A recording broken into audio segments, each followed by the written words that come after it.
Use selective honesty and generosity. This is law number 12 of 48 Laws of Power written by Robert Greene. এই বইটাকে না ম্যানিপুলেশনের একটা best বই আমার মনে হয় বলা উচিত, বা একটা ডেঞ্জারাস বই বলা উচিত।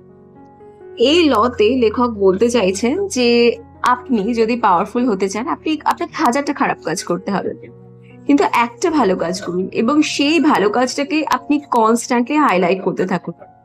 ঠিক আছে, এবং আপনি যদি আপনার এই পাওয়ারফুল হওয়ার জার্নিটাতে, যেহেতু আপনাকে খারাপ কাজ করতেই হবে এবং আপনাকে কিন্তু আপনার এনিমিজদেরও সাপোর্ট পেতে হবে।